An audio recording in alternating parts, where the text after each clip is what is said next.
শ্রীকৃষ্ণ ভগবান বিষ্ণুর অষ্টম অবতার। সনাতন হিন্দু ধর্মে শ্রীকৃষ্ণ হলেন পরম পুরুষোত্তম ভগবান। আমাদের এই পরম পুরুষোত্তম শ্রীকৃষ্ণ একবার প্রচণ্ড অসুস্থ হয়ে পড়েছিলেন। কি অবাক লাগছে, ভগবান আবার অসুস্থ হন কি করে? এটাই তো আমাদের ধর্মের সৌন্দর্য।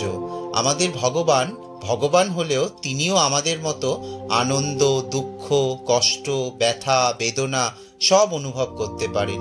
তাই তো তারা আমাদের এত কাছের, এত আপন। আমাদের ভগবান দুঃখ কষ্ট অনুভব করতে জানেন বলেই তো আমরা আমাদের দুঃখ কষ্ট নির্দ্বিধায় তাদের কাছে জানাই, কারণ আমরা জানি যে তিনি সব বুঝতে পারেন। তাই আমাদের ভগবান শ্রীকৃষ্ণ একবার অসুস্থ হয়েছিলেন, কিন্তু তার অসুখ কিভাবে সারল জানতে চান? চলুন জেনে নিই।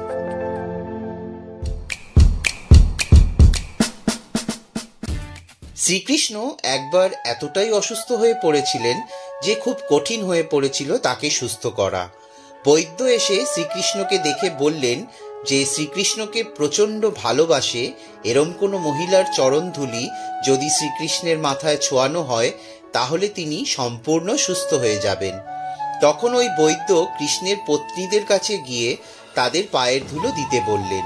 তখন তার পত্নীরা বললেন যে কৃষ্ণ আমাদের স্বামী, আর স্বামী তো পরমেশ্বর, তার মাথায় আমাদের পায়ের ধুলো লাগালে আমরা অবশ্যই নরকে যাব। এই বলে তারা কেউ নিজের পায়ের ধুলো দিলেন না। তখন সেই বৈদ্য গোপিনীদের কাছে গেলেন এবং তাদের কাছে কৃষ্ণের অসুস্থতার কথা বললেন। গোপিনীরা সঙ্গে সঙ্গে তাদের পায়ের ধুলো দিয়ে দেন।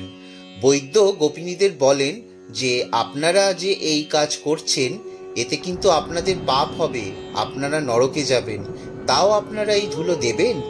তখন গোপিনীরা বৈদ্যকে বলেন যে আমরা কৃষ্ণকে এতটাই ভালোবাসি যে তার জন্য আমরা নরকেও যেতে রাজি আছি।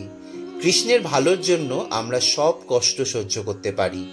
তারপর গোপিনীদের চরণের ধুলো কৃষ্ণের মাথায় লাগানোর পর কৃষ্ণ সম্পূর্ণ সুস্থ হয়ে ওঠেন। আমাদের ভগবান কিন্তু আমাদের মতো নালিশ, অভিযোগও ভালো করতে পারেন যাতে নিজের কাজটা হাসিল করা যায়। আমরা সবাই জানি ত্রেতা যুগে রামচন্দ্র ছিলেন শ্রী বিষ্ণুর অবতার ও তার ভাই লক্ষণ ছিলেন শেষনাগের অবতার।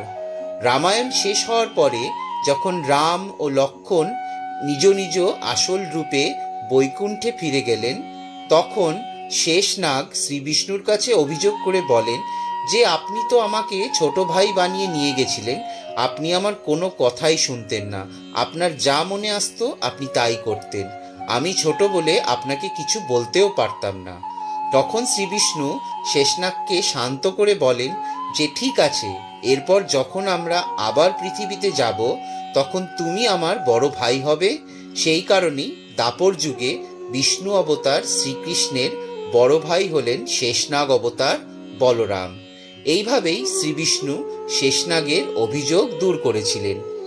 এই সমস্ত কারণের জন্যই তো আমরা আমাদের ভগবানের সাথে এত নিজেদের মিলিয়ে ফেলতে পারি, কারণ তারাও আমাদের মতো সমস্ত অনুভূতিগুলো অনুভব করতে পারেন। তাই যত খুশি ভগবানের কাছে অভিযোগ করুন, নিজের দুঃখ কষ্ট জানান এবং অনেক সময় রাগও দেখাবেন, তাহলে সে আরো তাড়াতাড়ি আপনার কথা শুনবে। নিজের ব্যক্তিগত অভিজ্ঞতা থেকে বললাম।